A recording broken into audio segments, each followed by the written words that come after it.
Pleasure. Great to spend time with you. Thanks, Peter. You look pretty darn fresh from literally just landing in from China, and then you're off to TechCrunch Disrupt, and you got a busy week in San Francisco. Right. All sort of getting ready for the launch of your new book. Yeah, that's towards the end of the month. That's right. So excited for that. I think we saw each other last briefly at Singularity University. Yes. And then before that, we spent time together in your amazing offices in Shanghai. So real pleasure. Let me take a second and do a proper introduction of Dr. Kai-Fu Lee. He is chairman and CEO of Sinovation Ventures, a leading technology-savvy investment firm focusing on developing the next generation of Chinese high-tech companies. And you have, is it like about $2 billion in management in Sinovation? That's right. Amazing. Prior to founding Sinovations, you were president of Google China, which must have been an amazing experience. We can talk a little bit about that if you want or not. Sure. And then previously, you were an executive at Microsoft, at SJI, and at Apple. Right. Amazing. So Pal, I want to talk. We're going to spend about 90 minutes, about half that time with you and I having a dialogue, and then half the time questions coming from yourself. And it's really, I mean, for me, the conversation I want to hit on are going to be around your views on AI. I want to talk about your views on the difference between entrepreneurship in China and entrepreneurship in the US, and I've had a chance to meet a number of the entrepreneurs that you've backed. And then I want to go into sort of a conversation also on the future of work. I mean, those are sort of the three big things that we've spoken about. But let's begin on the book. I mean, you got your PhD in artificial intelligence. Yes, in the 80s. In the 80s. And who were you studying under then? Raj Reddy at Carnegie Mellon. At CMU. Yeah. Fantastic.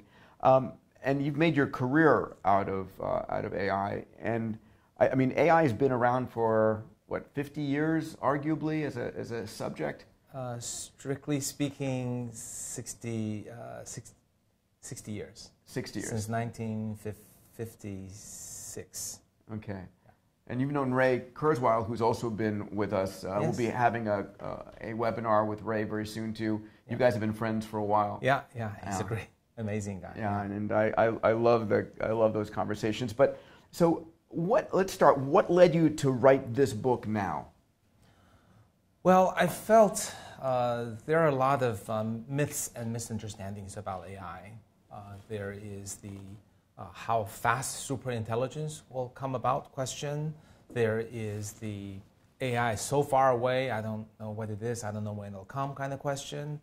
And then there is question about Chinese AI that I think many people don't believe or don't understand how China came to develop an AI and is about to match the US in the caliber of AI applications and usage. In fact, I remember recently Eric Schmidt, who we both know, was at the World Economic Forum and made a very interesting pronouncement that his expectation that was within 5 years, and this was over a year ago, that he thought Chinese entrepreneurship companies and so forth would surpass the US in AI. Do you think that's true? What does that mean to you?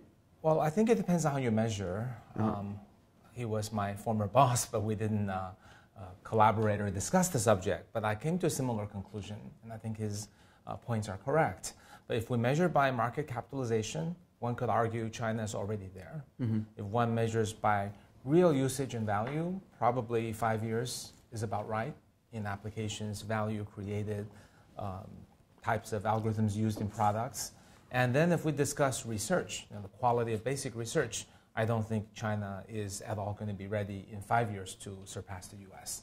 So I think in this book, AI Superpowers, the reason I use the plural form is that US has no worries that it will remain one of the top 2 leaders for the foreseeable future. Interesting superpowers, right? Yeah, but then it's going, the more interesting issue is going to be U.S. and China will be so far ahead of every other country. Yeah.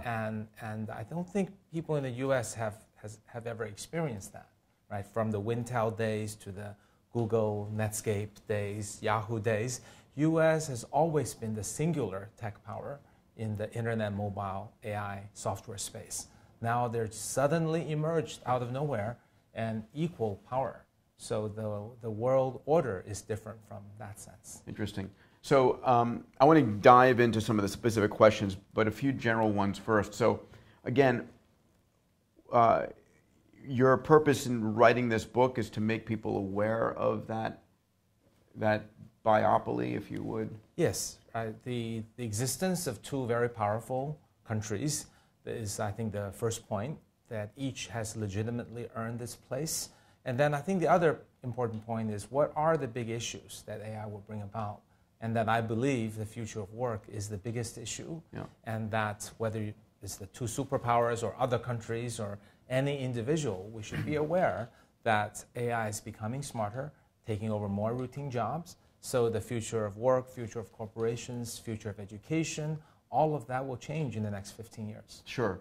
And it really is that fast. I mean, everything is changing. It's not our children or their children. It's our lifetimes that is happening. And I also want to talk a little about what kind of companies you're investing in, if that's okay. Because I mean, one of the things I found fun when I had the pleasure to take a group of my Abundance community members to China every year. We go at least once a year, and you've been fantastic in hosting us and showing us is some of the amazing companies that you're investing in.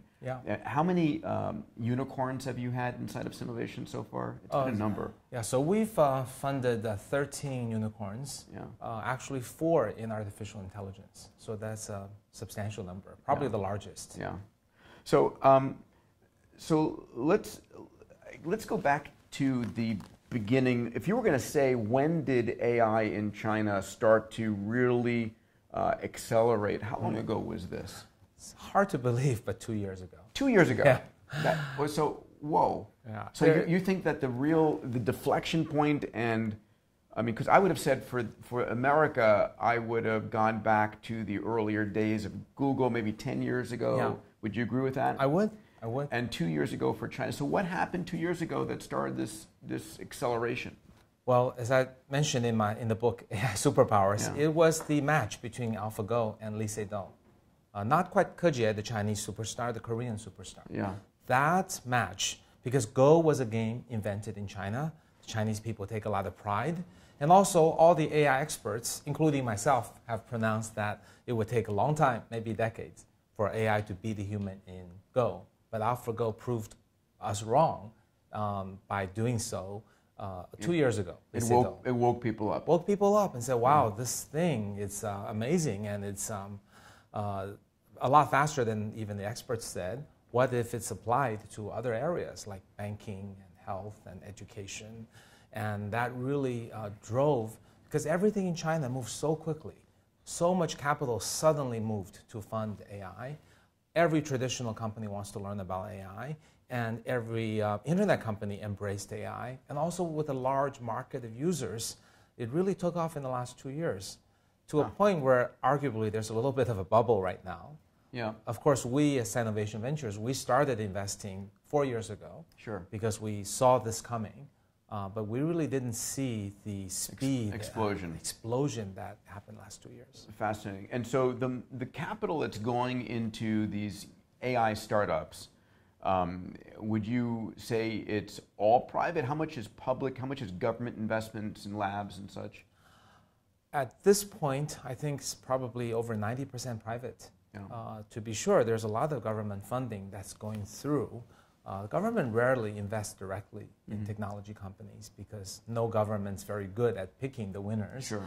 The government usually participates by either rewarding individuals, rewarding excellent professors, returnees, and companies like that.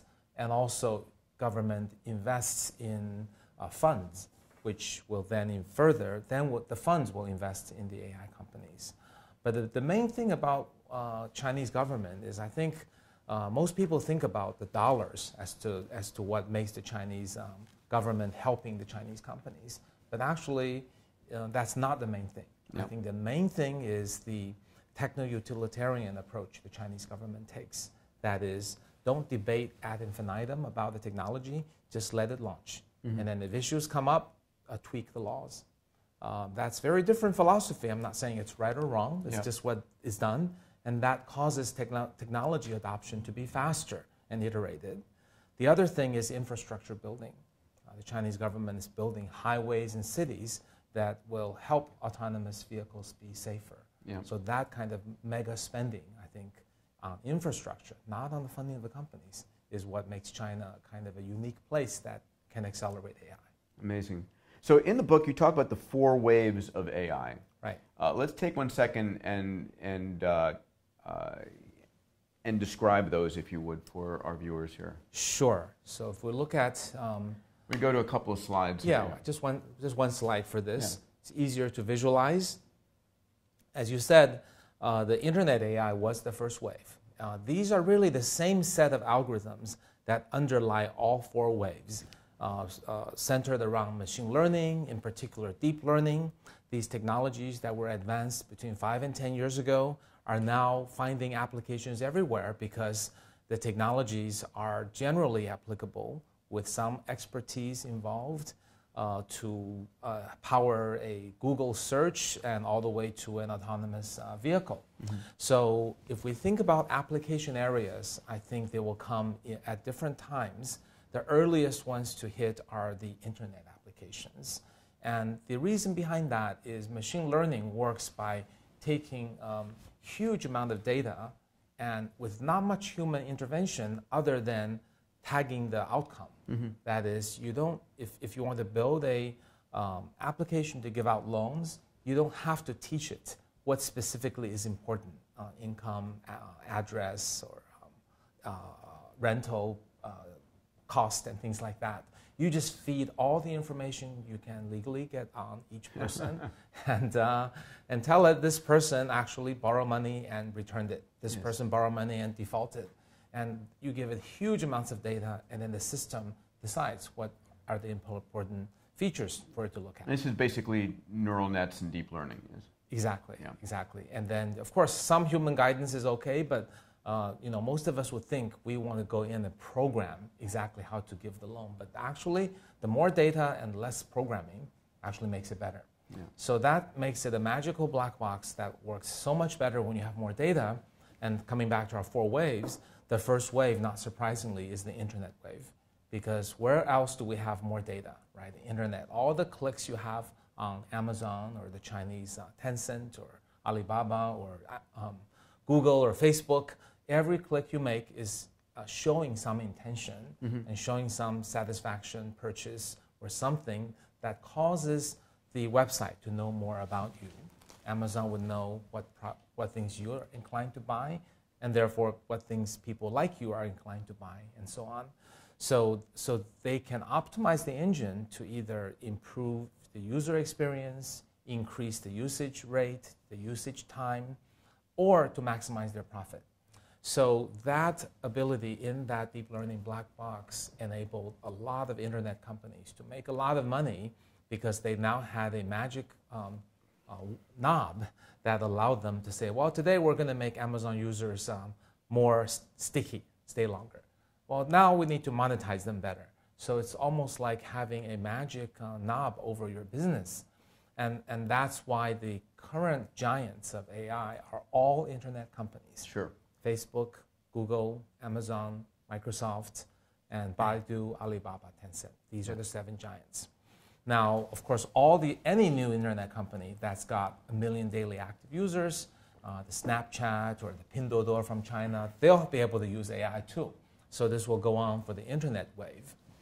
The second wave is the business wave. And that's for corporations that have historical or stored data for legal reasons or other reasons, such as banks have all the transactions of users, insurance companies have all the claims of the users, hospitals have all the illnesses and treatments and symptoms and whether people were cured or survived.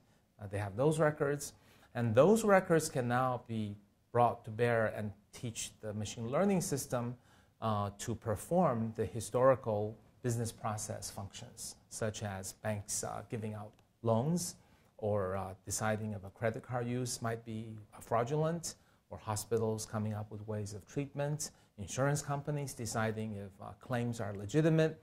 So these business applications, typically buying AI from AI suppliers to plug into their business process, that's the second wave of AI. You know, when I'm talking to executives from countries around the world, I was just down in Brazil for a week meeting with, I don't know, a few hundred CEOs.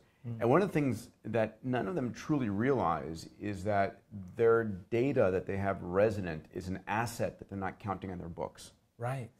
So, I mean, everybody counts their assets, their IP, their cash in the bank, but they don't typically either say my data is worth this much amount of money to us on our books, or they don't do a proper job in actually recording their phone calls with interactions with their clients and so forth. But I think people are starting to finally wake up to this.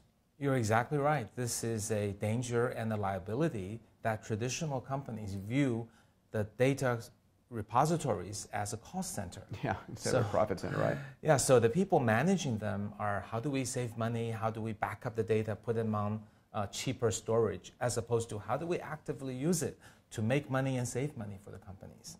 So that mentality shift is going to differentiate the traditional companies that will win from those that will lose. Yeah. Let's go with your third wave.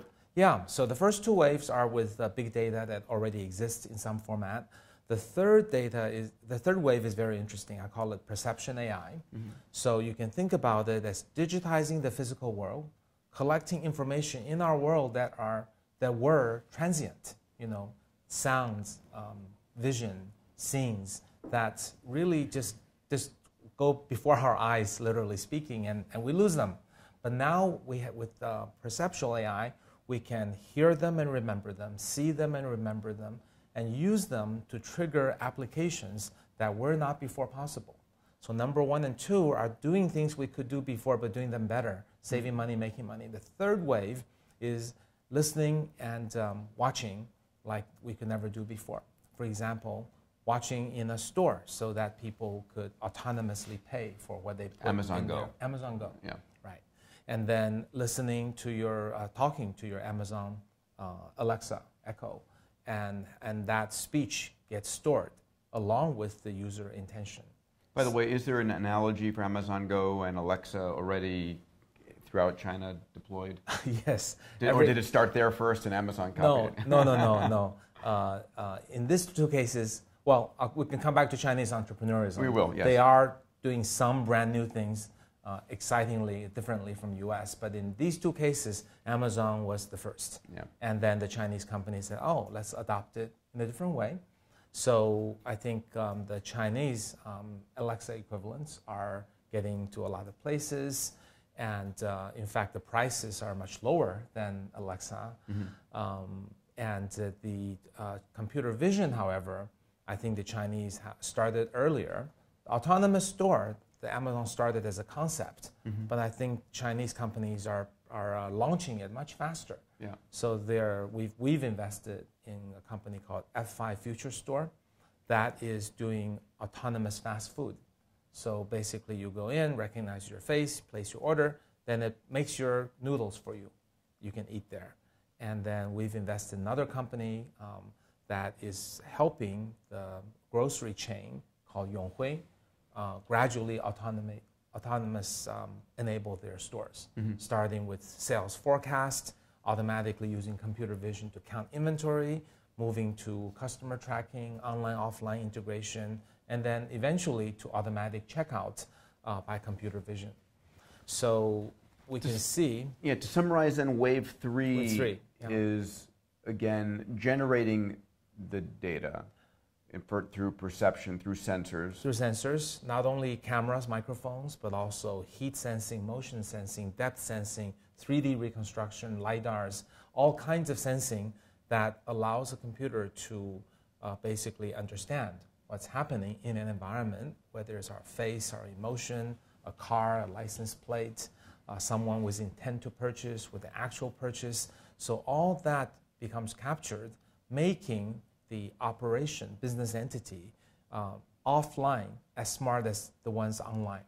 Like today, Amazon, with every click you have, knows exactly what you did, what you want, what you don't want. But in the future, when you go shop in a grocery store, it will have the same knowledge, and therefore becoming much smarter on inventory management, sales, shelves to have put in, sales to have, discounts to use, and also teaching human assistants how to better help and assist you. It's not just a question of replacing humans. And that's just in retail. You can see that extending to corporate, to hospitals, clinics. You can see that extending to learning and education, schools. So it's really everywhere. And your fourth wave is which? Well, if the third wave added ears and eyes, the fourth wave adds hands and legs to the AI. So it can move about, it can manipulate, it can pick things up, it can do things with objects. That obviously is harder because it requires mechanical engineering, dexterity, and advances that aren't as fast-moving as computer vision, speech, and deep learning. But they will catch up. So the most commonly used example is autonomous vehicles. And that will migrate from fixed environments like forklifts, parking, and mining, tourist attractions, and shuttles to highways, and then to public roads over time. So L1, L2, L3, L4. Similarly, robots will start to happen in manufacturing. And then within manufacturing, they'll start with simple things like inspection. They'll go into warehouses, starting with simple things like packaging your box that Amazon ships to you. So you're on the board of Foxconn, which is one of the now largest users of robots. Yes. And growing. Right.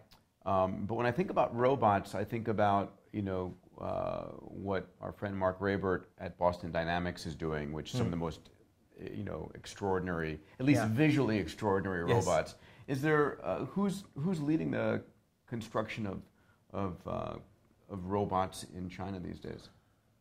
Well, there are a lot of companies, but the robots that are in factories don't look like Mark's robots. Yeah. Mark's robots have arms and legs, and they're like animals from Black Mirror. The factory robots are just machines. Yeah. They're smart machines. Think of it as Tesla factory, right?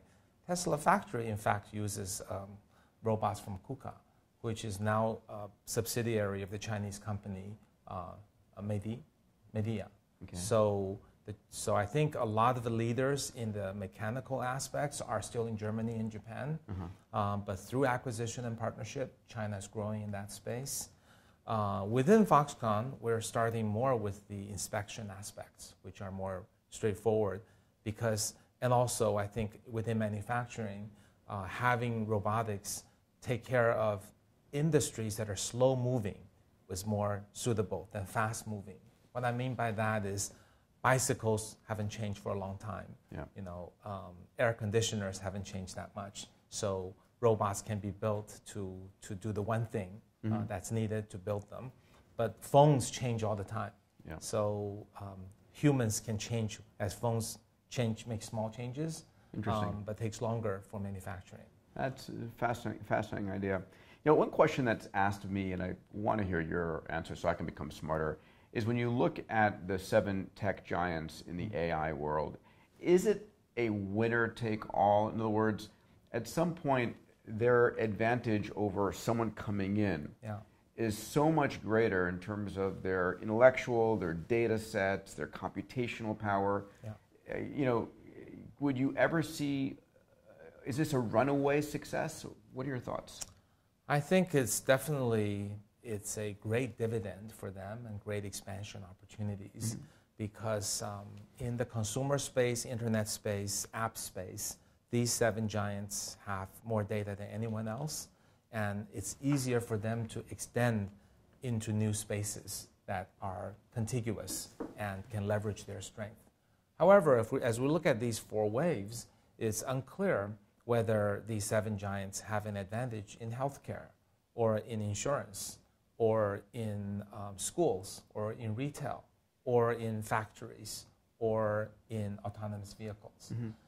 They're going to try, just like Waymo is the leader. They're from Alphabet, Google, but it's unclear that Google advantages will easily be leverageable into Waymo, other than the smart people and the deep learning algorithms. Yeah. So I think there will be a room for many other giants in the waves 2, 3, and 4, although the first wave, they're likely to get most of the benefits. Let's talk about some of the companies. So you've got $2 billion. What are the fun, most interesting AI companies that you've been investing in? Well, we've invested in about 45 or so AI companies. Some of them are in areas where so in each of the waves, we have some companies. In the first wave, we have Meitu, which is an internet app that beautifies your selfies. So it uses AI to make, it's like Instagram, but except it's for selfies. Right. So it's an interesting application, but you got to first have the users, and then based on their behavior, if they save a photo, it's a good tag. If they delete it, it's a bad tag, and then you learn how to make people more beautiful according to their desires over time. So that's a wave 1. And then in wave 2, we have a unicorn called Fourth Paradigm. They basically help banks build up a customer profile, which includes not only all the bank's information about individual, but all the publicly searchable content of individuals, so that they can create an estimate of the individual's net worth and therefore have stronger targeting of new products to them. Let's say you have, $500 million, but you only keep 50,000 in the bank. Right. But the public records show you own a lot of properties and so on. So the bank should be smarter to target its investment products to you that are for high net worth individuals. So these are the smart things they allow companies to do, not to mention, also includes, of course, credit card fraud detection, asset allocation optimization. So, and everything they do, once you use their platform, every one of the existing bank's normal processes become more optimized with higher user conversion rates for product sales, lower fraud rates for credit cards, and banks can really see money accumulate to the bottom line when they buy the software. I talk to my digital members a lot about a few of the companies that you've introduced me to, like Face++. Yep, that's wave 3. Yep. Yeah. So what is Face++ able to do? Well, Face++ started doing face recognition with the core technologies. They didn't know what apps to use. And then as they started probing apps, they found there were so many. They were invested by Ant Financial, which is sister company to Alibaba. And so, in the US, when you use a credit card, and sometimes they think the usage is suspicious, so they call you and ask you 20 questions about where you went to high school. That's very annoying. I get those calls all the time with my US credit cards. But in China, actually people don't use credit cards that much anymore.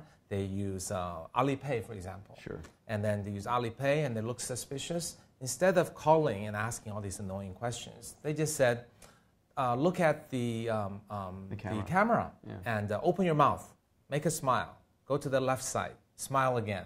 This way, nobody can fake a face because you can't put on a mask or put up a picture, because they make you make faces, and then that validates you. Even though it's weird to make faces, it's a lot less annoying than answering 20 questions. So that was it's a big anti-fraud step they took. Yeah. Also, they're deployed in airports for passport checking, and also we deployed them in our front door. When you came and visited us, we opened the doors by our faces, so you could not get in without you would have to go through the receptionist, but the receptionist can ignore us. We just walk through. We have no badges in the company. Awesome. So they found many, many applications. Obviously like iPhone, they have the unlocking with the face, and their uses in financial, banking, corporations, security. And now they're moving beyond face. So they can actually, in China, if you jaywalk, you could get a ticket automatically through face recognition. I'm just glad they're not here in the United States. Right. I don't think those would be popular here, no. So I remember another company you told me about was a company that is looking at manufacturing machine learning capability in a $5 chipset. Yes. We have several companies doing chipsets. One called Horizon Robotics. They have been looking at consumer applications and the need for AI to get cheaper. Yeah. High-end chips, NVIDIA makes them, but if you want them to go into cameras and the like. Or my kids' toys. Toys, exactly. So under $5 is kind of a magic sweet spot that can go into the toy that would allow Amazon Echo capability into a toy. We actually have 2 chip investments. Both are unicorns. One is Horizon Robotics, and second is called Bitmain. And what they did is they actually started doing machines for complete systems and chips for cryptocurrency mining. And then they found that those chips have similar characteristics as the AI chips because both have to have very fast matrix multiplies. Then they branched into AI chips as well. And both companies are unicorns in our portfolio. These would be third, fourth wave. We also have 4 autonomous vehicle companies, one of which, called Momenta, is China's first unicorn in autonomous vehicle. They basically built a primarily computer vision-based L3 system and deployed it with a very clever mechanism. And they have a very fast way to build high-definition maps so that they can now add LiDAR and do L4 as well. So digital map is a very high-profit licensing business in an autonomous vehicle. And we have another autonomous vehicle company doing trucks and another one doing non-public roads, so things like shuttles. And then we have a final one that's going directly to L4, and they've demonstrated they could run in very heavy rain and inside tunnels, really world-leading technologies in L4 autonomous driving. So I coach a large number of entrepreneurs in my Abundance Digital community, and we spend time every day or every week talking about how to be a great entrepreneur, raising capital. I love the conversations we had when we were together about entrepreneurship in China and the difference between entrepreneurs in the United States and entrepreneurs in China. And there's some lessons to be learned that I want to share with my community. I remember just one of them, we walked away with an abundance community talking about 996 as a toast. Let's jump in of what is it, talk about the entrepreneur in China who starts the company, what they're like, what's the ethos, and let's compare and contrast a little bit. Yeah, okay. I think, the Chinese entrepreneurs start in a very tough environment with very little funding and just... How long ago? If you think about just when Netscape, when Google started, China had only, I think, less than 1%. When Netscape started, China, US, in the late 90s. Yeah, and so Google's 98, 99. Yeah, I forgot the exact date, but when US had 30% internet penetration, China had 0.2%. Right. I forgot which year it is, but it's a ratio of 150 between the two in penetration. So a lot of the early entrepreneurs, basically, they were copycats. And for that reason, I think most people in Silicon Valley look down upon the Chinese entrepreneurs as well. They'll never be innovative. But that really proved to be completely wrong for the following reason. When the penetration was 0.2%, you didn't have enough space to really try something. Experiment, right. But then, as China market exploded to now, 4 or 5 times larger than the U.S. market, and then capital flew in, a magical virtuous cycle suddenly formed in the last 10 years. And that circle is a huge market draws capital, and then the capital creates smart VCs who will invest in and coach entrepreneurs. And entrepreneurs will make great companies, and then in a very competitive environment, they will make great products, which then draws even more users on the board. So this virtuous cycle, once it starts running, it grows very, very rapidly. And another very unique Chinese characteristic is the competition is really, really tough. Mm-hmm. So in the US, I think the competition is fairly gentlemanly. You know, Pinterest would say, okay, that's Instagram space, we won't do that. And then, eBay would say, okay, that's Amazon's expertise, so we'll let them do that. In China, it's like a coliseum. And then only one winner emerges, everybody else is dead. And that is the spirit in which... Brutal. So people are forced to come up with a lot tougher business competitive clever ideas. Yeah. For example, on eBay, even today, you still pay money per transaction. In China, a decade ago, Taobao was free everything, except not for ads. Right? They make money purely off of ads, like Google AdWords. Mm-hmm. No, free to list, free to sell, even free to transact. But if you want to be noticed, you got to pay for that. That turned out to be a much more sustainable business model. And then the Chinese companies, look at Uber as an example. Yep.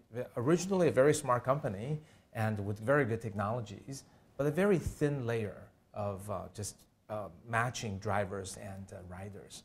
In China, the Uber of China, Didi, what they do is they're not just investing in building the Uber layer for the ride sharing, they're going into buying cars, loaning cars, bank loans for buying cars and leasing cars from them, as well as car insurance and car repair.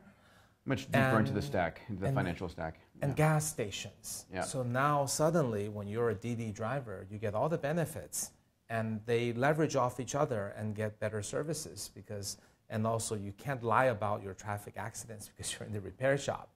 So Didi gets more knowledge, they get to keep the best of the drivers, but another really important side effect of this, or you could say the main purpose, is that would not allow another lift to happen to Uber. Because if you have a new company that wants to come into the space, well, you don't get all the benefits from all that Didi offers its drivers. In fact, Didi drivers won't be allowed to drive for another ride-sharing company. And here we see a lot of Uber and Lyft drivers both driving for both. Yeah. Right, and that's what happens when you have a lightweight approach. Yeah. You look at OpenTable and Yelp in the US, nice light layer company worth maybe $1 billion or $2 billion. In China, Meituan is a $60 billion company. They hired 600,000 people on electrical mopeds to deliver food to the homes. So in the US, delivery of a eat-out is about $10 per order. For Meituan, it's about 60 cents. So is it you're saying it's winner take all? Is there a one and two? I mean, there is both Alipay and Tencent has their own pay platform. So there is some duopoly there. There can be. In most spaces with the giants, I think they will have enough leverage from their other businesses to ensure they don't get squeezed out. Mm-hmm. But smaller companies, when Groupon started in China, there were 5,000 companies doing Groupon-like companies. Okay. And only one left called Meituan. So it's truly a coliseum. And then now Meituan wants to get into other businesses. So they got into movie tickets, they won that one. And then they got into travel, they're doing pretty well. And then they now want to get into ride sharing. But as I said, Didi's putting up all these barriers, so it's not clear they'll succeed. So I mean, as an entrepreneur, just take this in. So a couple of things. Let's talk about, first of all, one thing that you said to me that makes a lot of sense is a U.S. entrepreneur, many that I've backed through my venture fund or you've backed, view the U.S. as their primary market, and China is something theoretical. Yeah. But when you back a Chinese entrepreneur, how are they thinking? About their primary market? About the U.S., China and the U.S. They don't dream of getting into the U.S. market either, because the markets are different, the dynamics are different, the demographics are different, language, culture are different. You have to learn a whole new set of stack when you move to the U.S. Like instead of WeChat advertising, you have to do Facebook advertising, and then the usage patterns and paying patterns are all different. So generally speaking, U.S. and Chinese companies will each stay in its respective market. And then they might both expand to other adjacent markets with similar demographics. But there hasn't been much heads-on competition between the American giants with the Chinese giants. What do you think about work ethic between the two, between entrepreneurs in both countries? Well, I know that most of America thinks Silicon Valley is very hardworking. But when I take entrepreneurs from China to visit Silicon Valley, it's usually 2 sentences in conclusion. So creative, but so not hardworking.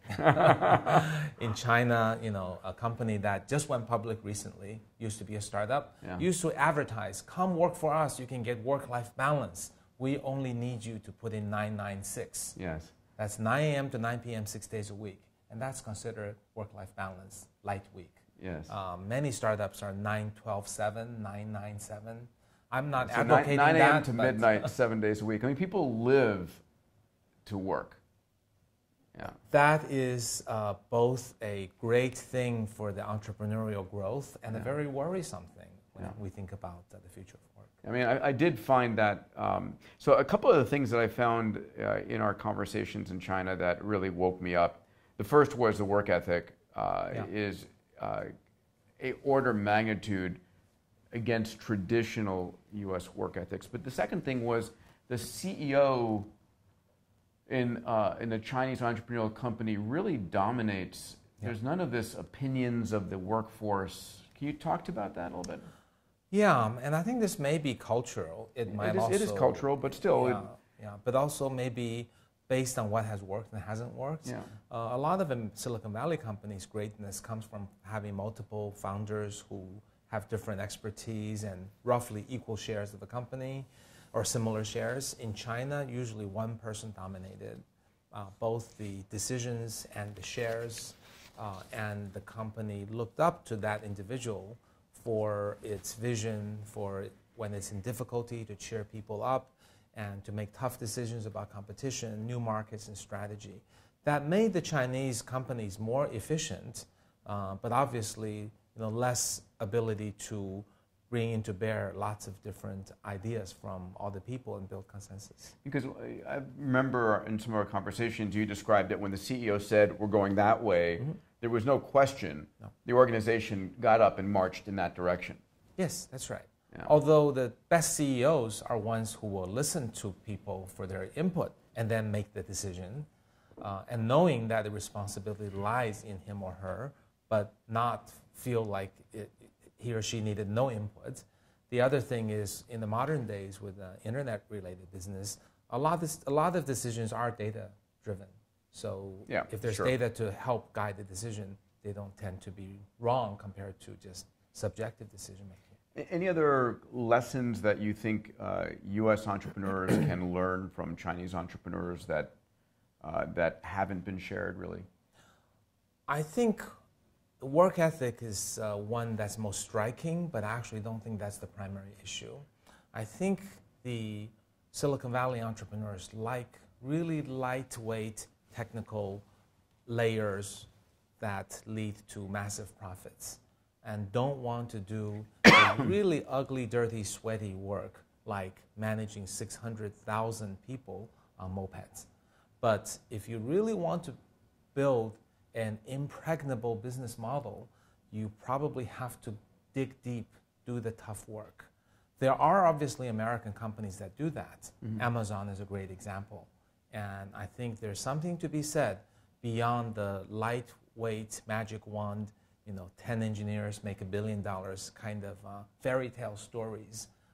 There's something to be learned about doing the really tough, sweaty, ugly work that's capital intensive, and that really makes your business impregnable. These 600,000 people who ride mopeds drove the cost down from several dollars per delivery to 60 cents. And that's what that changed the entire eating habit of the Chinese people. Because now people don't need to go to restaurants anymore. Because 60 cents per order can be absorbed into the price of ordering. So essentially, it's Amazon Prime, except now with Eat Out. And you don't even have to pay the Prime membership. So when you want a massive change like that, it's the hard work that it takes to optimize every little detail can and does matter. Yeah, and I mean, you cover a lot of these principles here, and then layer on top of that the power of AI. Right. And I think one thing that makes China also prime for this is the access to that amount of data. Yes. I mean, everything is imaged and recorded, and the data is rich and usable. Yeah, China has 3 times more mobile users than the U.S., but 10 times more eat-out orders because of what I described. Yeah. And then takeout orders, 50 times more mobile transactions, all of which are very useful data, 300 times more in shared bicycle ride data, which is actually IoT data. So that massive amount of more data will help train better AI models. Yeah. So I mean, when you're thinking about starting a company, and we spend a lot of time talking about this in our abundance community, is besides where are you making your money, right? How are you driving towards cash flow, but ultimately, how can you be collecting unfair advantage data that is delivering value to your consumers, your clients, but also training up algorithms and capabilities that you have that no one else has. Let's go into our third topic, and then we'll open up to questions from you about any aspect of AI superpowers and Kai-Fu's work, which is the future of work. And you and I have talked about this a bunch. I spent a lot of time talking about this with my dear friend Tony Robbins. Ray and I talk about this. We talk about this in the abundance community and at SU. What are your thoughts about robotics and AI? Are they killing jobs? Are you concerned? Are you concerned about people's meaning of life? What are your thoughts right now? Sure. I think sometimes people want and give a simplistic answer to the question, but it's actually a very nuanced and complex answer because it depends on what types of job you look at. AI can be a job displacement agent, or it can be a great tool, or it can be irrelevant. Yeah. So if we want to separate that, one easy way I come up with to look at it is ask the question, what can AI not do? At least at present not do, right? And then so and also in the next 10 or 20 years, what can it not do? In my projection. Obviously, yes. Ray may disagree and think AI will wipe out more of our work than I think, but this is my view. All right. So one aspect is the creativity of a job. If we purely look at the creativity angle. We'll go to the slides here now, Yeah, let's switch the slides. We'll see that there are repetitive jobs, routine jobs, and even optimizing jobs with advanced jobs like radiologists, which in 15-year time frame can be done by AI. I would imagine in a 5-year time frame can be done by AI. But okay. I'm seeing amazing companies in that area. Yes, I think there's also the adoption issue. There is the adoption issue. Those damn humans are slow to adopt. That's right, and the patients may not want it, and so on. But whether it's 5 or 15, it's a finite time frame. So this picture would have you worried because it only leaves very few jobs, like CEOs and scientists, for people to have, and a lot of jobs seem to be wiped out. But there is another angle that I believe we should look at, which is that of human touch and compassion. And if we make that the XY axis, that is service jobs that require a human-to-human interaction, compassion, empathy as the Y-axis, then we could replot these jobs, and you can see some jobs require a lot of empathy. Some people argue CEO shouldn't be at the upper right side, but maybe compassion, not clear, but empathy for sure. Yep. Otherwise, how do you manage the team and know what people are thinking? M&A experts should be brutal, not compassionate. Well, they need to understand human nature. Okay. They have huge human interaction. So the labeling is tough. It's compassion, empathy, knowing human, and interacting with human, all those things mixed on the Y-axis. Yeah. Okay, so now we've populated the a right side and a lower left side, and we can see the lower left side is the really group that's endangered because they don't have that much creativity and they don't have that much human interaction. But what jobs remain? I would argue there are actually a lot of jobs that would grow in the face of AI. For example, a doctor they may have a great AI tool for diagnosis, but you don't want the cold tool to pronounce how many years you have to live. And you want the compassion, the people. I mean, you're a physician. I mean, that you understand how important the human touch is. Well, put differently, and to share this with you, I remember when my father was passing away. He's in the hospital room, and you've got every specialist coming in and looking at his brain, his hips, his heart, but no one looking at the full patient. Exactly. Right, and so the question is, can you give physicians or healthcare workers a vacation from analyzing the data to look at the human and be compassionate in that regard? Exactly. Yeah. And also, not nearly enough people have access to a good physician. The training of physician takes too long.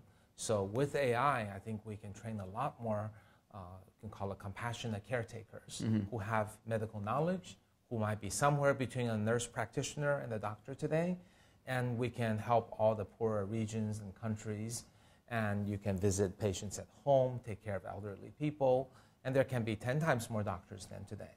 The same with teachers, financial planners, beauty consultants, elderly caretakers, so that those jobs could increase, and we could even think about someone who would homeschool.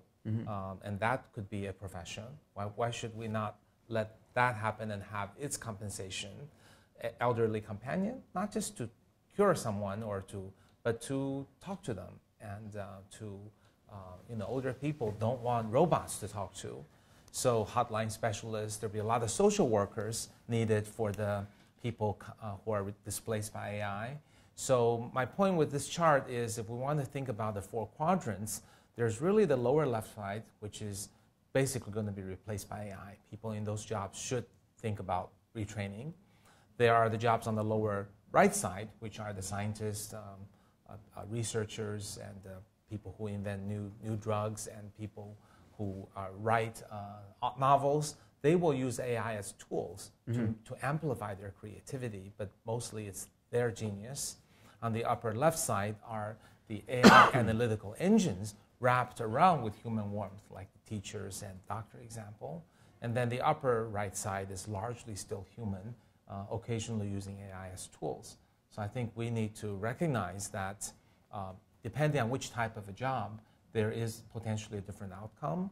And I think if you step back and look at the numbers, just as we saw about 100, 200 years ago, humans went through from agricultural jobs to manufacturing jobs. I think we're going to be looking at manufacturing and white-collar repetitive jobs to the empathy, compassionate jobs. Interesting. That is only segment large enough to absorb the number of people who need to be retrained.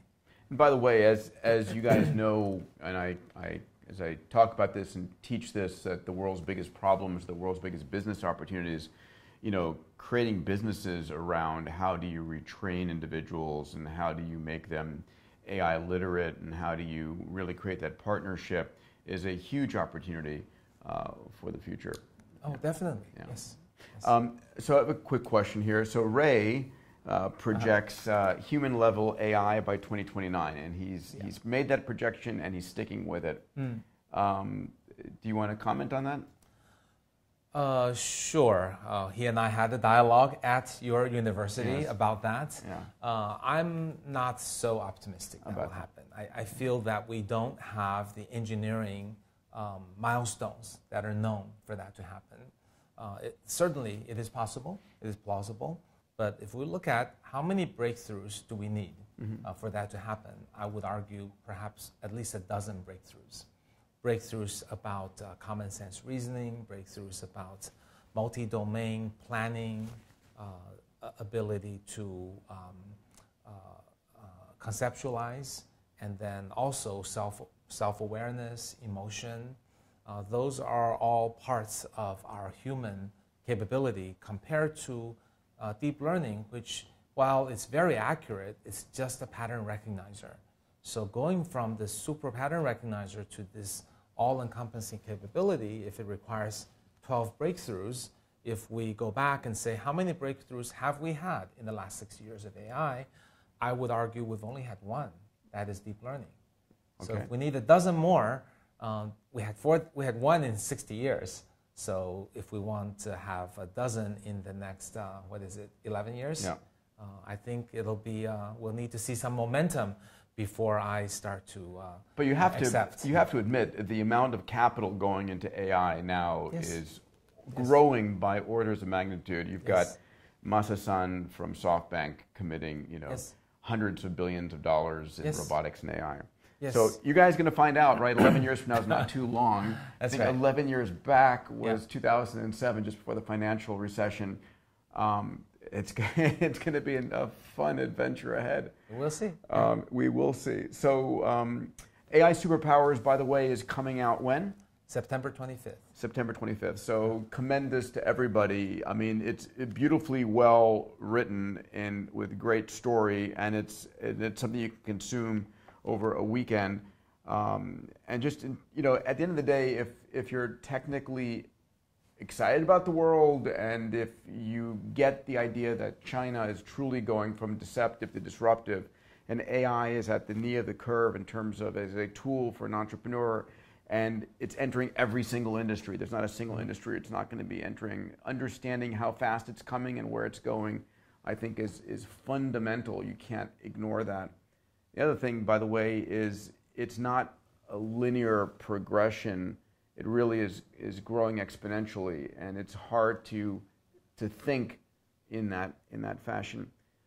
What I'd love to do, Pal, is actually open up to questions from our Abundance Digital community and dive in. So we've got Sounds great. AJ here. Okay. Absolutely. Yeah, we've got questions pouring in from the digital community and people watching on the live stream. The first one comes from Steven from the US. He asks, as someone learning the technical side of AI, where should I focus my efforts now to set myself up for success over the next decade or two? Okay. Please. Sure. Well, I think, Stephen, if you're into doing fundamental research, I think overcoming some of the fundamental problems of AI are the key areas to go after. Today, the brittleness of the AI or the fragility of AI are around, why do we need so much data? Why can we not generalize? Why can we not cross domains? Compared to as a human can do. Compared to human, And then why can we not truly understand and explain? So those are some of the things that are still basic research, but will have large commercial ramifications. So, for example, a human might see 2 or 3 photos of a cat and be able to generalize what a cat is. Exactly. Versus an AI that probably needs to see hundreds of thousands of pictures, if not more. The more, the better. So I think that those are the things, and I think Jeff Hinton has called for the research community to look beyond deep learning. And I'm sure Ray would agree with that. I think those are all good research directions. But if you want to capitalize on the commercial opportunities, then I think deep learning actually hasn't been milked nearly enough for its value. So it's a completely different answer if you want to go research or commercial. If you think about the 4 waves, deep learning is barely scratched the surface of all the applications possible. I would look for any area that's actually single domain, has large amounts of natural data and tagging, and can provide financial benefits, and look for entrepreneurial or large company or traditional companies that can quickly capitalize on that. So totally different answer. One last thing I would say is the barrier of you applying AI industrially is coming down. So don't assume that you're an AI expert and that this without continuing to advance your capabilities, you will continue to have that status. We've got hundreds of thousands of students, if not millions, rushing in US and China, and the ease of use of AI is coming down a lot. So be thinking more about how to broadly get it adopted not so much on the uniqueness of your expertise that you had up to this point.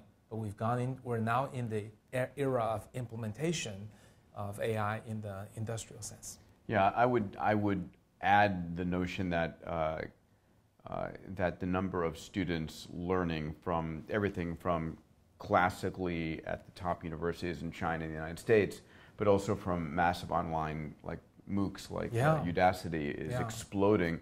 Yeah. One of the other things is if you can't be an expert in AI, you can be the expert in the problem space and then find an AI expert to partner with, right?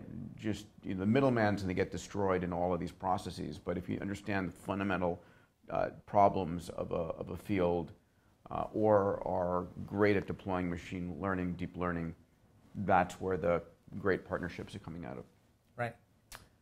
Awesome. Next. We've got another question here from Francis who asks, what is your opinion on OpenAI? How do we ensure that no one company or country has the most concentration of AI knowledge and/or power? So this is an area you think about a lot. Yes, yes.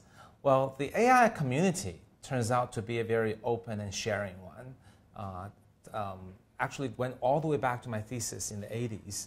I remember my advisor, Raj Reddy, telling the funders and also to involve the National Institute of Standards and Technology to standardize on the data set and on which all participants who get funding need to use the same data set for training, and then when they show the results, they need to explain how they got it. So that had a massive impact because everyone can trust everyone else's results. And when someone got a good result, they would read their paper, others would read their paper and catch up as well. And then as time grew on, people shared their algorithms. They published their papers in real time on archives, even before journals and conferences. And then open source is full of good algorithms. So I think the research community is a force to be reckoned with. In some sense, it's naturally open, almost like the Linux movement. So I see that in those are the cultural DNA roots of the AI research community worldwide, and I think that's a very positive thing. Having said that, some companies do have a lot of amazing talent, and they can choose to not publish or share their innovations. So I think the likelihood that any one company will know something that they can hide when the whole world is progressing is not high, but there are efforts such as partnership in AI and OpenAI, in fact, in itself, and other efforts that try to push people to be more open and to agree to certain principles of sharing what they have and not violating certain principles while they can still pursue their commercial success. So I think we're still in the early stages of corporate governance. I think managing countries is tough. I'm not sure how we ever control any one country to not keep its advantage. In fact, countries are not the power units in this equation. I see it as the tech giants are the ones who have the most at risk and therefore to protect. And then we see the academic community being very connected and aligned in wanting to be open. So I'm not as worried as most people are on this subject. So George asks, Dr. Lee, what do you think could be the next wave, the fifth wave of AI, perhaps beyond deep learning and convolutional neural nets, et cetera? Right. Well, I think Ray's coming on soon, right? I think Ray Kurzweil has a lot of bigger ideas. Those may very well become fifth, sixth waves, and so on. For example, a fully intelligent humanist agent that remembers everything in a corporation or for a person, that can recall, and a delegation interface where we can tell the assistants what we want to accomplish, and it figures out the steps to carry those out. A little bit of Google Duplex there. Yeah. I think Google and other companies are trying to get there. And Ray also speaks eloquently and passionately about the whole idea of the brain-computer interface. Right. So mid-2030s, 2033, 2035, where we're connecting the neocortex with the cloud, I think could be a paradigm for an option for a follow-on paradigm. Mm-hmm. I think those are, it's hard to project too accurately going forward. Like when we started with the internet, people just had browsers and websites. Little did we know that portals, search engines, ads, social network, e-commerce, online to offline, mobility would all come about. So I think we're at a stage where I think we can sort of predict 4 waves, but we know in our hearts there will be 10 or 20 waves going forward. So Paul asks an interesting question. He says, what are your thoughts on bias, both conscious and unconscious, in AI? How do we deal with that as a potential issue? Yeah, that is a big question that's raised by a lot of people. AI is trained by data, so one argument is, therefore, it has less bias than people inherently. Okay, I happen to believe that for the most part, if you train it the right way. For example, think about giving out a loan. You could argue if a loan officer, so that depends on how do you label the data, right? If a loan officer goes in and says, this person looks good, doesn't look good, doesn't look good, you don't know what bias they have, gender, racial, and age, and so on, that are marked by the person. At least with an AI algorithm, determining to give someone a loan or not is purely based on past history of other people paying back the loan. So at least it's objectively separating the people who pay back from those who don't. Now, you could still argue and say, well, because of past biases and prejudices, we need to overcorrect to ensure that certain factors are not considered in giving out a loan. Well, then you as your bank can decide, okay, we're going to, let's take an example that I'm in the disadvantaged category, age. We're going to not let age be a consideration, not discriminate against old people, or young people for that matter. Then just remove age from your data. Then that you can intentionally avoid age-based bias that way. So I think there are various ways you could do, but every time you remove a feature from consideration by the AI algorithm, you have to understand you're making it less precise and less capable, and you just have to make that ethical trade-off. But I do believe, an example I really like in the book Second Machine Age by Brenofson and McAfee, they gave the example of biases in judges. And you would think judges are the least biased, but they studied in Israel, the judges give harsher sentencing before lunch compared to after lunch. When you're hungry, you're grumpy, So I would argue data in general will be doing less bias, at least non-intentional, non-malicious bias. And then if we really want to further make it super unbiased, you can remove certain facts first from consideration. So Dante asks, what is Dr. Lee's view on the timeline for quantum computing coming online commercially? What does quantum computing mean for AI? Good question. That's a tough one. I can't be certain about the answer, but I'll tell you what I think. A lot of people are studying quantum computing. There are optimists and pessimists, but I think there is general agreement that quantum computing will make a big contribution to the field of computing.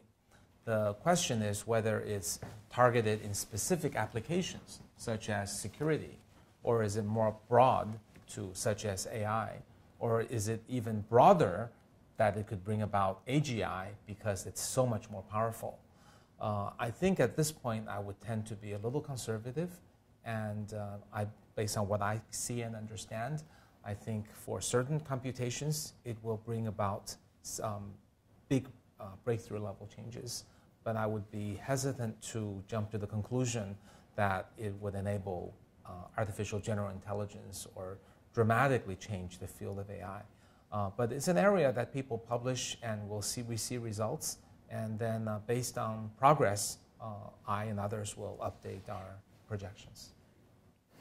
So Anita asks, will AI help demonetize education? How are you investing in education technology broadly at Sinovation? Demonetize meaning make it cheap or free. Yeah. Yes, I do. But it's interestingly that it's through monetizing education that enables the demonetizing. So we fund a number of education companies. VIP Kid is probably the most well-known one that connects English teachers in the U.S. with Chinese kids who want to learn English, because there are not enough native English speakers in China. As you can anticipate, as it now gets to 600,000 pupils actively learning and paying American teachers, there's great data that could be gathered, and then AI could be applied to that. I mean, you can basically have an AI observe and learn which English-speaking teachers teach the students the best, and then learn to replicate that. That's right. I think the first step is like an Uber platform that keeps the good teachers and recommends the right ones for the right kids. But you could project, as I think you're thinking, can you simulate a teacher, right? That's very possible. So it's important here, guys, just to think about this 1 second, which is when you think about Uber, you think about Tesla, and you think about all of the miles that are being driven, and you think about, oh, that's their business. It's where they make their money by, charging more and then paying the driver less. But the reality is the data sets that are being created about where people live and which people go to which locations, and then every time I drive my Tesla and it's an autopilot and I take control of the wheel again, and now the Tesla knows where I as the driver felt the most uncomfortable and sends 5 seconds of video before and 5 seconds of video later. All of that is learning. And so on VIP Kids, and I met the amazing, your amazing Cindy. CEO, Cindy there. She's incredible, driven, passionate, right? Her mission was to help connect, and number one, meet the needs of the student, which is give them access to great native English speakers in the United States. But number two, in the United States, we treat our teachers so poorly. They make so little money. Yeah. It's a great platform for them to make more money. But you wouldn't have thought about that all of the teaching and interactions is data creation, which is the true wealth that potentially is going to be created here in the long run. That's right, exactly. And beyond that, we see in China companies that are doing pure AI education, for example, installed in classrooms, to take roll call and attendance, to tell teachers which students appear to need more help in what areas based on their classroom behavior. I know in the US that probably is not appropriate, but in China it does work. Also automatically grade exams for teachers. Also companies that do accent removal by AI. So they go back, they tell you to say something and then go back and tell you to say some words you don't pronounce right. AI that helps people target their weak areas foundationally in mathematics and so on. So all of these are ways that will eventually demonetize education and make it more broadly appealing. Also, but at the same time, it's pushing teachers to be more the human-to-human interface, right? So because the routine work like accent removal, math exam grading are done by machines. The manual boring stuff. Right. So the teachers will be able to do more one-to-one. So the interesting outcome is that I think there will be a lot of AI that can reach people who can't afford most expensive education. But at the same time, those people who want to pay more will actually get more people attention. So there will still be tiers of education available, but I do think at a broad level we can give a lot better education to a lot more people. Let me, on the education front, because I have two 7-year-old kids, I think about this a lot. There's a company here that I'm very excited about, based here in LA, that I'm looking at for an investment. What it does is if you have a lot of information, like in my Abundance Digital program, I've got hundreds of hours of content that I teach, and I have hundreds of hours of conversations like this digitized, my books, my blogs, and so forth. It takes all of this digital information and it trains up a simulated AI of you. Yeah. Have you seen companies like that in China? No, not yet. So not yet. That's a good one. Yeah. So the notion that eventually, Tony Robbins has been looking at this, given how much content he's created, Ray Dalio and others, that you can create an AI that's, if you want to have a conversation with Tony before you go into a job interview to get sort of psyched up, this AI can do a one-to-one training. But the other part of it is, I think about in the future, if my kids want to go and learn about the works of Plato, they could go into a virtual world and see an AI version of Plato trained on all of his writings. Yes. I think those are all possible in the future. We are looking at some companies that are doing kind of the directive version of that. That is, the teacher is pre-programmed because conversations are harder, because the student can ask anything. And even though you may have taught for 1,000 hours, it doesn't cover everything. And a few times that your answer doesn't match may create a bad experience. So another way to kickstart this is to say, well, the lesson today is to teach people the following 10 words or 10 cities. And then the teacher is directive in teaching, and then ask the student questions. So like today we're going to learn about fruits. This is an apple, this is an orange, this is a pear. Let's do a practice. Say something about the fruit. Right, and then the student says something and you correct the errors. That would be a lot easier to do because the teacher's directive. You don't have to handle anything from any subject from the student. Right. That tends to be the Chinese way of entrepreneurship. Start with something absolutely doable. Constrained and boxed. And then grow over time. But I think we're headed to the same ultimate vision. So Michael asks, as someone not born in China, how can you learn or break into the market as an entrepreneur? Very tough. I don't recommend it. Just as someone from China wanting to come to start a company in the U.S., very hard. If you look at all the... But if I were giving that Chinese student, I would say come to the U.S., go through a U.S. university program. Yes. Find a co-founder and start. I mean, that would work. Yeah. Yes. So the only Chinese founders that succeed in the U.S. are those who've done what you've said.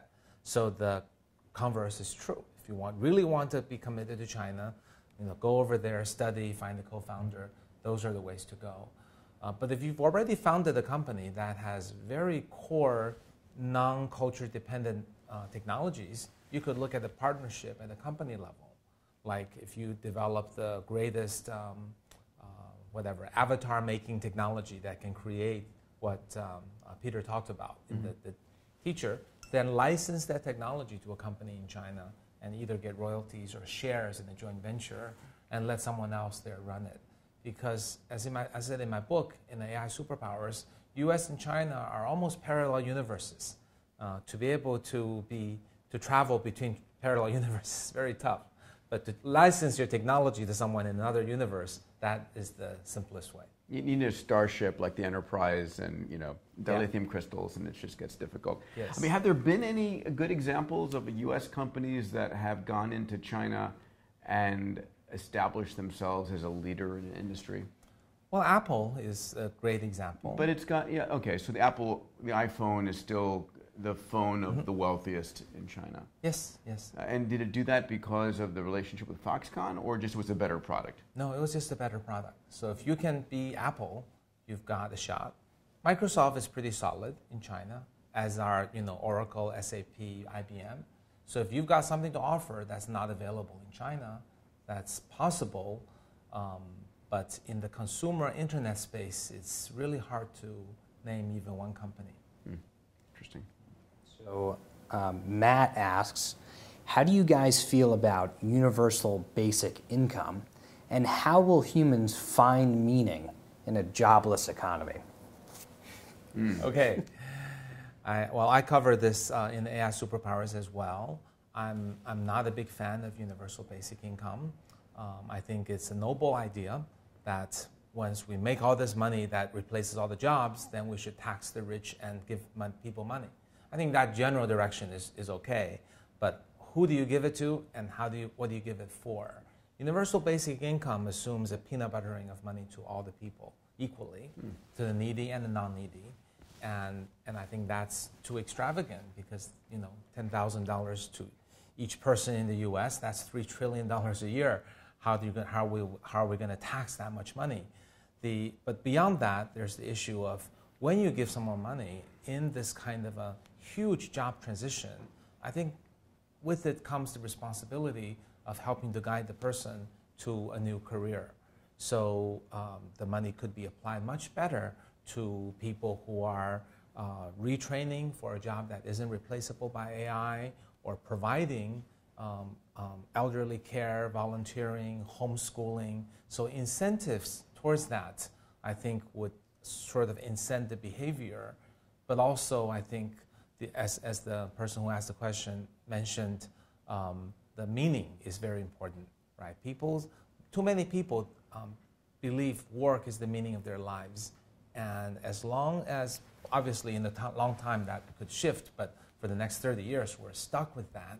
And for people who believe that, if the job is taken by automation and the person sees that anything he or she can do is going to be done better by AI or automation, suddenly, even if there's UBI that removes the economic drain, the person is going to feel very demotivated, even depressed, subject to substance abuse or addiction to games and VR. It's just not a good combination. So I think we have to really think. It's not that the AI and automation is not just displacing jobs that's taking away income. It's displacing meaning for a lot of people and injecting that meaning back by retraining, by volunteerism, by doing meaningful activities to the society and finding back to the way on their feet. Those are the kinds of the right subsidies and programs to put trillions of dollars into if we have that much money. Let me add on to that, Matt, what Dr. Lee said. At the end of the day, I'm not worried about loss of jobs, not allowing people to get access to food, energy, water, healthcare, and so forth. We're rapidly demonetizing all of those things. It's becoming cheaper and better all the time. There is a lot of people who give meaning to their life by virtue of what they do. They say, my great-grandfather was a bricklayer, my father was a bricklayer, I was a bricklayer, now this damn robots are laying the bricks better than I can, and so that is lost there. So a couple of things that are important there, and I'll just mention them. Number one of the ideas that I'm thinking about, because I spend a lot of time with Tony Robbins thinking about the future of work and the future of meaning in these future of work, is it may not be universal basic income, it may be universal basic ownership of a type. And let me just mention this idea that in the future, if I was an Uber driver and my car is all of a sudden autonomous, maybe I'm a part owner in that autonomous Uber that's going around delivering people rides, so that it's a fleet of robots who are in part working for me, and I'm earning my living through those robots. And so it's just, if you think about it, if you were the king and the queen and the meaning you had was your individuals, if your workforce working for you, are these robots the potential? The second thing is we spend a lot of time, if you're not a member of Abundance Digital and you choose to become a member, we spend a lot of time talking about what is your massively transformative purpose? What is it that you're alive to do? Because if you're driven by a mission and a purpose, the technologies are always going to change, but you're driven by that purpose and you'll figure out new ways to fulfill on that purpose as the technologies are becoming more and more powerful. And ultimately, this is the world we're living in. It's the most exciting time ever to be alive, but if you don't have a meaning and a purpose in your life, you're not going to have a chance to tap into that excitement ever. So purpose, and then what is your moonshot, what drives you, what wakes you up in the morning. These are the things that are critically important to master on page 0, line 1. Right. Yeah. I agree. So we've got time for 2 more questions. All right. The first one comes from Pedro, who asks, what are your thoughts on privacy in AI? What will be private in the future, if anything? That's a great question, and I'm going to answer it first, and then I want to see your point of view, because I think privacy is in part a function of cultural expectations. We didn't have privacy thousands of years ago. There are countries in the world where one does not assume privacy, and I know that a lot of technology right now, like maybe it's not Face++, but there's companies, there's software like LipNet that can read lips from videos. I can go shake your hand, grab a couple of your skin cells, and sequence you and know everything about your medical past and future. And ultimately, I have to teach my 7-year-old boys that whatever's captured on Facebook or Instagram could be there for the rest of their lives. We behave differently when we're being observed, which is a good thing. And lack of privacy to some degree is what lets me sleep at night, because it's harder for people to do evil things when they're being watched.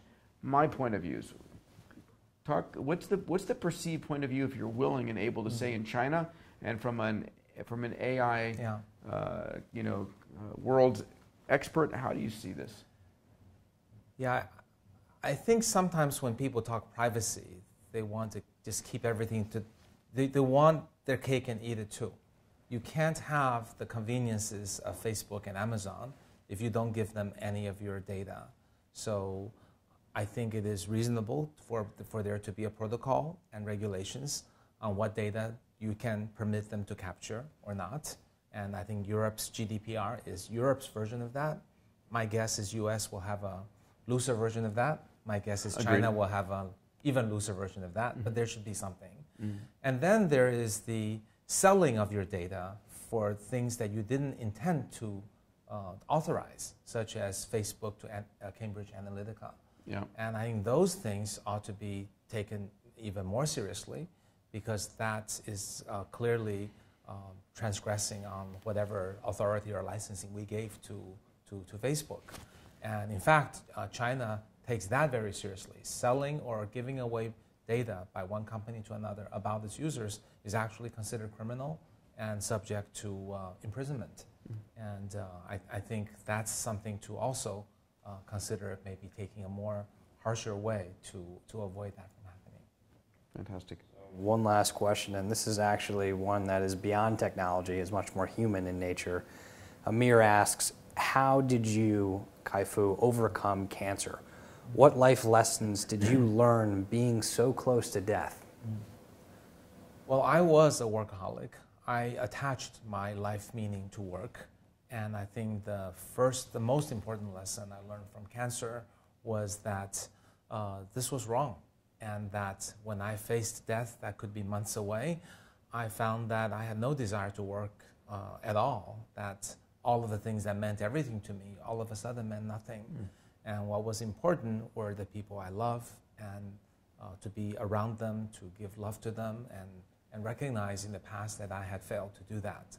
So I decided to change my 997 work habits, and I spent a lot more time with my family and friends, and actually I prioritize them higher. Probably that's even more important than the number of hours. I used to do everything work required, then whatever I was free, I gave to my family. Now I see when my family needs me, and I attend to that first. Then what's left, I give to work.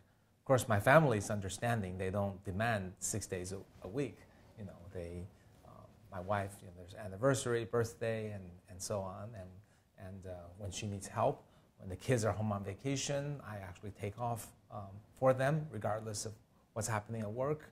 So it changes those priorities. Also, the other thing I'm aware now is that health is incredibly important. Without that, we have nothing. Yeah. So I'm a big admirer of a lot of the work that Peter has been and is doing in longevity and health. And we're also looking at how AI can contribute to that. There's a great quote a friend of mine, Joe Paula, shared with me. God knows, maybe it's a Chinese quote. It says, the man who has their health has 1,000 dreams. The man or woman who does not has but one dream. And it's so true. Yeah. Kai-Fu, thank you, my friend. Thank you for your generosity. Thank you for sharing. Thank you for this fantastic book, AI Superpowers, and I commend it to everybody here. We'll talk about this in the Abundance Digital community, I'm sure, at length. September is going to be a rich month for webinars on this coming Thursday, September 6th at 11 a.m. Pacific time, in a couple of days. I'm going to be sitting down with Gabriel Rene, who's founder and executive director of the Versus Foundation. So I want you to think about the combination of VR, AI, and blockchain. And sort of if you saw Ready Player One, it's sort of the future of the Oasis. And Versus is working on creating sort of HTML for the three-dimensional virtual world. And what's enabled there? Is it going to be someplace where we spend a lot of our time working, playing, thinking, teaching our kids, and so forth? So get ready to dive into sort of the modern day earliest roots of Oasis from Ready Player One. And then we're going to be going there on September the 14th, a phenomenal webinar with a dear friend of both of ours, Ray Kurzweil. We'll be talking about brain-computer interface. That's going to be at 12 noon, again, for our Abundance Digital members. Ray and I are going to be talking about many of the same subjects, but going on deep dive into human longevity. We're going to be doing a deep dive into brain-computer interface. I'll be asking Ray about why does he think 2029 is the year that we're going to have human-level intelligence, and what is the singularity, and why he's been able to pretty consistently make predictions about the future. So he'll be there to answer your questions as well. And then finally, our third webinar is with a dear friend, Jim Giannopoulos, who's the chairman and CEO of Paramount Films, previously the chairman and CEO of Fox. He's the guy who greenlit Avatar. And we're going to talk about the current and future of the motion picture industry, how, again, AI is starting to render characters, and what we're going to be doing in the virtual world. And I'm going to be nailing him on where does Paramount doing with their Star Trek properties in films. So a lot of fun this month. Please join me. And if you're not a member of Abundance Digital, I commend you to join. These are the conversations we have every day that will change your life. It's about, it's really, I think you appreciate this, Kai-Fu. Our lives are who we go through life with. It's a community we spend time with. Absolutely. And so if you happen to be in a place where you don't have people talking about all these exponential technologies and going after your passion, creating a community or being part of a community where you can have those conversations is critically more important than ever before. Yeah, I think what you're doing with Abundance is phenomenal. Thank you, my friend. Great. Thank you. Thank you. Thank you for spending time with us. Thanks. See you, everybody. See you very soon. Bye-bye.